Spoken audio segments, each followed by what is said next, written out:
సంచలనం రేపిన గుట్ట ఆంజనేయులు హత్య విషయంలో కీలక పరిణామం జరిగినట్లుగా తెలుస్తోంది.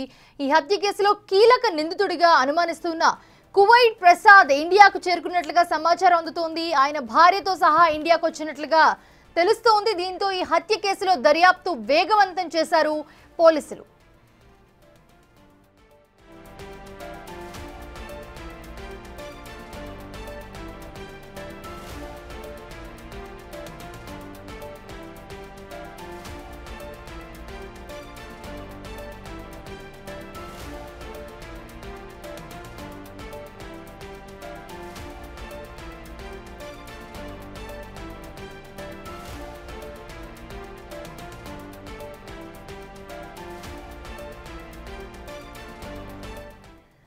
కడప నుంచి మధు అందిస్తారు మరిన్ని అప్డేట్స్. మధు, చూస్తూ ఉన్నాము కువైట్ ప్రసాద్ ఈ పేరు ఇప్పుడు సోషల్ మీడియాలో ఎక్కడ చూసిన ఇదే పేరు వినిపిస్తోంది. సో ఏంటి ప్రసాద్ అలాగే ఆయన భార్య ఇద్దరు కూడా ఇండియాకు వచ్చినట్లుగా సమాచారం ఉంది. వాళ్ళు నిజంగానే ఇండియాకు వచ్చారా? పోలీసులు ఏం చెప్తున్నారు? అయితే మౌనిష, అన్నమయ్య జిల్లా ఓబులవారిపల్లిలో జరిగిన ఘటన పైన పోలీసులు అయితే స్పందించడానికి రెడీగా ఉన్నారు. మనం ఇప్పుడు ప్రజెంట్ ఏదైతే ఓబులవారిపల్లికి సంబంధించి ఆ అన్నమయ్య జిల్లా రాజంపేట డిఎస్పీ కార్యాలయం సమీపంలో ఉన్నామో, అయితే ఏదైతే ఈ ప్రసాద్ ఏదైతే అభియోగాలు చేస్తున్నారో అసలు పోలీసులు స్పందించలేదు. పోలీసులు స్పందించగానే నేను హత్య చేశాను, నా కూతురికి ఈ విధంగా అన్యాయం జరిగింది కాబట్టి నేను హత్య చేశాను అనే విధంగా సోషల్ మీడియా వేదికగా ఒక వీడియోని రిలీజ్ చేశారు. ఆ వీడియో ఆధారంగానే అసలు నిజంగా నిజాలు ఏం జరిగాయి, అసలు 6వ తారీఖు నుంచి 7వ తారీఖు వరకు ఏం జరిగింది, పోలీసులు ఇన్వెస్టిగేషన్ లో ఏం తేలింది, అసలు పోలీసులకు ఆ మహిళ ఎవరైతే మహిళ తల్లి ఉందో ఆ తల్లి కంప్లైంట్ వచ్చిందా లేదా, అసలు తండ్రి కంప్లైంట్ ఇచ్చారా లేదా అనే విషయాలు ఇక్కడ ఐఓ సిఐ వెంకటేశ్వర్లు ఉన్నారు మనతో పాటు. ఆయన అడిగే ప్రయత్నం చేద్దాము. అసలు నిజంగానే వాళ్ళ తల్లి ఆరోపిస్తున్నట్లు కావచ్చు, అలాగే వాళ్ళ తండ్రి ప్రసాద్ కావచ్చు, అసలు నిజంగానే వాళ్ళకు కంప్లైంట్ చేశారా లేదా, అసలు కంప్లైంట్ చేసింటే పోలీస్ అధికారులు స్పందించారా లేదా, ఆ రోజు నిజంగా ఏం జరిగింది అనేది మనతో సిఐ గారు వెంకటేశ్వర్లు ఉన్నారు. తర్వాత డిఎస్పీ గారు ఉన్నారు, సుధాకర్ సారు. డిఎస్పీ గారు మాట్లాడతారంట. డిఎస్పీ గారు మాట్లాడిన తర్వాత సిఐ గారితో కూడా మాట్లాడేదానికి ప్రయత్నం చేద్దాము. అయితే మౌనిష, అసలు ప్రసాద్ చెప్పింది పూర్తి అవాస్తవం అనే విధంగా డిఎస్పీ సార్ సుధాకర్ గారు ఉన్నారు, ఆయన అయితే చెప్తున్నారు. సరే, ఆయన మాటల్లోనే అడిగి తెలుసుకునే ప్రయత్నం చేద్దాం. సార్ నమస్తే అండి. ఇప్పుడు ఓబులవారిపల్లిలో ఒక హత్య ఘటన చోటు చేసుకున్నది. ఈ నెల 7వ తేదీ హత్య జరిగింది. ఆ హత్యకు సంబంధించిన ప్రసాద్ అనే ఒక కూతురికి 12 సంవత్సరాల అమ్మాయిని బలాత్కారం చేశారు ఒక వ్యక్తి. మాకు ఆ వ్యక్తి పైన కేసు నమోదు చేసి మాకు న్యాయం చేయండి అనే విధంగా ప్రసాద్ కావచ్చు, ప్రసాద్ భార్య కావచ్చు, వీళ్ళిద్దరూ కంప్లైంట్ చేసినప్పటికీ కూడా మీ పోలీసులు స్పందించలేదనేది ఆరోపణలు ఎక్కువ శాతం ప్రసాద్ చేస్తున్నారు. నిజంగానే ఆ రోజు వాళ్ళు వచ్చి పోలీస్ స్టేషన్కి వచ్చి కంప్లైంట్ చేశారంటారా? వాస్తవం, అది అసత్యమైన ఆరోపణలు.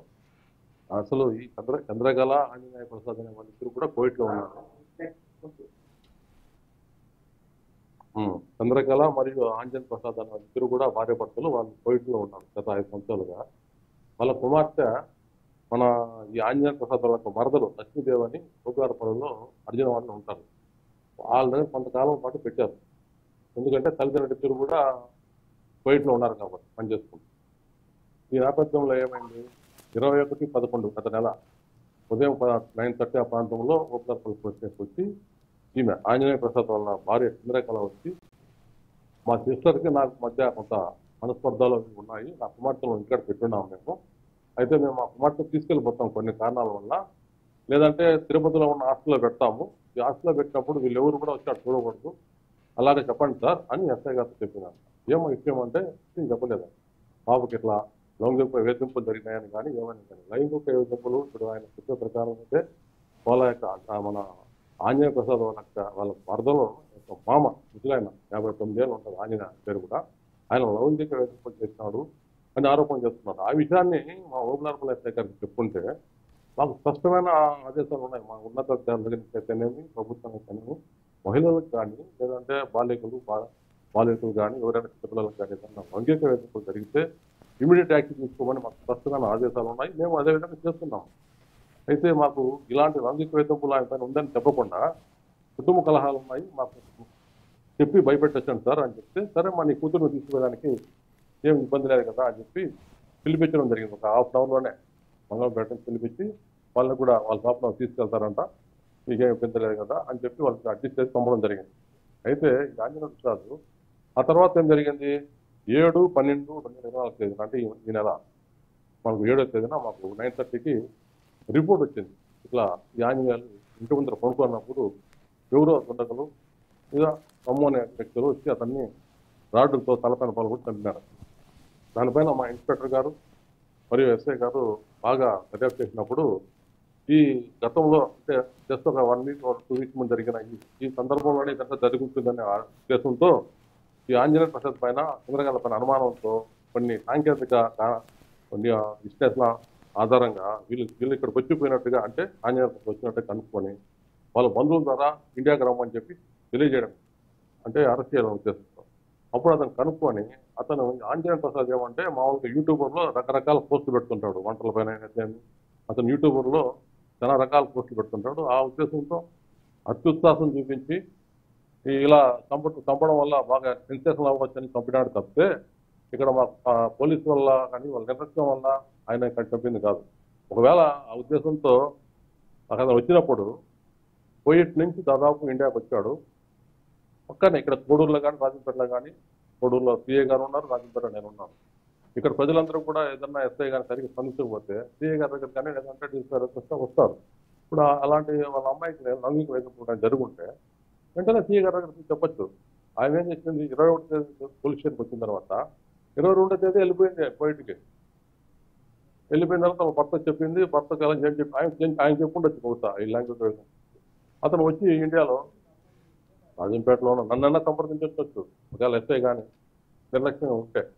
సిఐ గారినన్నా వెంకటేశ్వరుని విచారించవచ్చు, చెప్పుండొచ్చు. నేను తప్పనిసరిగా యాక్షన్ తీసుకునేవాళ్ళం. అయితే సార్ ఇక్కడ 5వ తేదీ కావచ్చు 6వ తేదీ కావచ్చు, ఎవరైతే బాలిక 12 సంవత్సరాల బాలిక మైనర్ బాలిక ఉందో ఆ బాలిక తల్లి కోవిడ్ దేశం నుంచి ఇండియాకి రావడం, ఇండియా నుంచి ఈ మీ ఓబులవారిపల్లికి చేరుకొని అక్కడ అనంతరం ఆ బాలిక ఏదైతే బాధితురాలు ఉందో అమ్మాయి కన్నీరు మొన్నీరుతో వాళ్ళ అమ్మగారికి నన్ను ఈ విధంగా శారీరకంగా వాడుకునేదానికి ప్రయత్నం చేశారు, నా నోరు అదిమారు, అలాగే నన్ను ఎక్కడ తగలరాని చోటు కూడా తగిలారు, నాకు పెయిన్ వచ్చే విధంగా నన్ను నరక యాతన పెట్టాడని చెప్పి బోరున ఏడుస్తూ విలపించినట్టు ఒక సమాచారం ఉంది. అయితే వాస్తవంగానే ఈ విషయాలు పోలీస్ స్టేషన్ లో చెప్పలేదా? ఇప్పుడు అదే నేను చెప్తున్నాను. రీసెంట్ గా ఎల్ఆర్పల్లిలో కూడా ఒక చిన్న బాలిక 11 ఏళ్ళ అమ్మాయికి గురుకుల పాఠశాలలో కొంచెం లౌకిక వేధింపు జరిగిందంటే కన్సర్న్ ప్రిన్సిపాల్ని వాళ్ళ పర్సన్ ఇద్దరిని అరెస్ట్ చేసినాము. వీళ్ళు ఈ రోజు వరకు కూడా రిమాండ్ ఉన్నారు. మా అధికారులు అయినా కానీ ఏమైనా కానీ ఎంతైనా స్పందించినాం. ఏదన్నా బాలికకి ఏదన్నా లౌకిక వేధింపులు కానీ ఏదైనా జరిగినప్పుడు ఇమీడియట్గా స్పందిస్తాం. అక్కడ ఎస్ఐ గారికి తీసుకోవాలా. ఒకవేళ నిజంగా మీరు అనుకున్నట్టుగానే ఎస్ఐ గారు సరిగా నిర్లక్ష్యం వహించాడు అనుకున్నాము. కోవిడ్ నుంచి వచ్చిన అతను సిఐ గారికి చెప్పొచ్చు, నాకు డీసీ గారికి చెప్పొచ్చు కదా. మేము డెఫినెట్గా స్పందించేవాళ్ళం గట్టిగా. అతను మద్దతు చేయాల్సిన అవసరం లేదు. అయితే ఇతని జీవితము సోప్ పోస్టులు పెట్టే అలవాటు, రకరకాల సెన్సేషన్ సృష్టించాలనే ఉద్దేశంతో దీన్ని చేసినాడు తప్పితే. అయితే సార్ ఇక్కడ ఇంకొక చిన్న విషయము, ఈ కొద్దిసేపటి కిందమే ఒక ఆడియో రిలీజ్ అయింది, ఒక ఆడియో మీడియాకు రిలీజ్ అయింది. ఏ హత్య జరిగిన అనంతరం ఆ హత్య ఎవరైతే హత్య చేశాడో ప్రసాద్, ఆంజనేయులు ఎవరైతే చనిపోయారో వాళ్ళ కోడలు, ఆంజనేయుల కోడలు, హత్య చేసిన భార్య, వీళ్ళిద్దరూ సంభాషించుకున్న సంభాషణలో మనం సెటిల్మెంట్ చేసుకుందాము, పోలీస్ స్టేషన్కి వద్దు, కేసులు వద్దు అనే విధంగా ఎస్ఐ ముందరనే మాట్లాడుకున్నట్లు ఒక సమాచారం ఉంది. ఇలా ఈ విధంగా సెటిల్మెంట్లు చేసుకుంటే ఇంత ఒక మైనర్ బాలిక పైన హత్యాయత్నం జరిగినప్పటికీ ఒక పోలీస్ స్టేషన్కి వచ్చినప్పుడు దాన్ని ఎందుకు మీరు కేసు కట్టలేకపోయారు, అసలు ఎందుకు కంప్లైంట్ తీసుకోలేకపోయారు, అసలు తీసుకోకుండా పోవడానికి కారణం ఏంటి? మీరు చెప్పే విషయం అయితే మా దృష్టికి రాలేదు. ఇవన్నీ కూడా మేము మా ఉన్నతాధికారులతో కూడా ఉంది, వాళ్ళు కూడా ఇన్స్పెక్టర్తో కూడా విచారణ జరుపుతున్నాము. ఒకవేళ మా ఎస్ఐ గారు సంబంధించి ఏదన్నా నిర్లక్ష్యం లాంటిది ఏదైనా ఉంటే సాగుపరమైన చర్య తప్పనిసరిగా తీసుకుంటారు. మాకైతే ఇవన్నీ తీసుకుంటారు. మా దేశంతో వరకు కూడా వీళ్ళు లౌంగిక వేధింపు జరిగింది తమ కుమార్తె కానీ కంప్లైంట్ చేయలేదు. చెప్పి మామూలుగా చెప్పుకుంటే వెంటనే కేసు పెట్టడం, దానిలో ఇమీడియట్లీ యాక్షన్ తీసుకుంటాం. అది ఇంపార్టెంట్ కేసు. అది ప్రభుత్వానికి కానీ మా సాగు కానీ ఇలాంటి కేసులు ఎక్కడా నిర్లక్ష్యం వహించదు. అయితే ఇక్కడ వాళ్ళ వాళ్ళ ఆరోపణలు కూడా అదే సార్. ఇప్పుడు ఇప్పుడు ఏదైతే నేను చెప్తున్నాను ఆడియో రిలీజ్ అయిందో ఆ ఆడియోలో స్పష్టంగా ఉంది, ఎవరైతే మన హతుడు భార్య ఉందో, హత్య జరిగిన ఆంజనేయులు ఉన్నారో వాళ్ళ ఇద్దరు కోడలు, ఆ ఆంజనేయులు కోడలు కావచ్చు, ప్రసాద్ భార్య కావచ్చు, ఇద్దరు సంభాషించుకుంటున్నారు. పోలీస్ స్టేషన్ కి మనం వెళ్ళాము, కంప్లైంట్ ఇవ్వద్దండి, మనము ఎస్ఐ గారి ముందరనే సెటిల్మెంట్ చేసుకున్నాము అంటే, మధ్యవర్తుల ద్వారా ఇలాంటి కేసులలో సెటిల్మెంట్ చేసుకుంటే ఎందుకు మీరు కేసు కట్టలేకపోతున్నారు? అసలు మీ పై అధికారుల దృష్టికి ఎందుకు తేలేకపోతున్నారు మీ పోలీస్ డిపార్ట్మెంట్? అదే కదా నేను చెప్పడమే అదే. మరి అదంతా కూడా ఆ వీడియో ఎప్పుడు చెప్తున్నారు, ఆ వీడియో అనేది మా దృష్టికి రాలేదు. వాళ్ళు మధ్యలో చెట్టు చేసుకుంటామన్నంత మాత్రం మేము మొదలము. మర్డర్కి సంబంధించి మేము చాలా తీవ్రంగా అన్ని రకాలుగా టీవీలు అవుతున్నాయి. ఆ ముద్దాయిలు తప్పనిసరిగా పట్టుకుంటాం. ఈ పట్టుకుంటామనే ఒక ఆ భయంలో రకరకాలుగా వాళ్ళు ప్రయత్నాలు చేసుకుంటాం తప్పితే చట్టాన్ని తప్పించుకోవాలని ఎట్టి పరిస్థితుల్లో కూడా ఈ మర్డర్కి సంబంధించిన ముద్దాలు మేము పట్టుకుంటాము. కొంచెం రోజుల లోపల డెఫినెట్గా మేము చట్టం ప్రకారం అన్ని కోర్టులో హాజరుపరుస్తాం. సార్ ఇప్పుడు ఈ మర్డర్ జరిగినప్పటికి కూడా, ఈ మర్డర్ జరిగిన తర్వాత కూడా ఒకవేళ సెటిల్మెంట్ చేసుకుంటాము, రాజీ అవుతామంటే మీరు ఏమన్నా చేసేమన్నా మాఫీ చేయగలుగుతారా? ఎట్టి పరిస్థితుల్లో చేయమండి. చట్ట ప్రకారం మేము మా ధర్మాన్ని, మా డ్యూటీని మనం నిర్వర్తిస్తాము. ఒక మర్డర్ చేసిన వ్యక్తిని వాళ్ళు రాజీ చేస్తున్నామంటే ఎట్టి పరిస్థితుల్లో దానికి చట్టం ఒప్పుకోదు. దాన్ని తప్పనిసరిగా న్యాయస్థానం ముందర పెడతాం ముద్దాయిలు. చూసాం కదండి మనం. ఇప్పుడు డిఎస్పీ రాజంపేట డిఎస్పీ గారు అయితే ఈ కేసు విషయం అయితే చాలా సీరియస్ గా తీసుకున్నాము. మాకు ఆ తల్లి అయితే ఎటువంటి ఆ కంప్లైంట్ ఇవ్వలేదు, ఎటువంటి మాకు ఫిర్యాదు రాలేదు. ఫిర్యాదు రానప్పటికీ కూడా మా మీద కేవలం అభియోగాలు మాత్రమే మోపుతున్నారు అనే విధంగా చెప్తున్నారు. రైట్.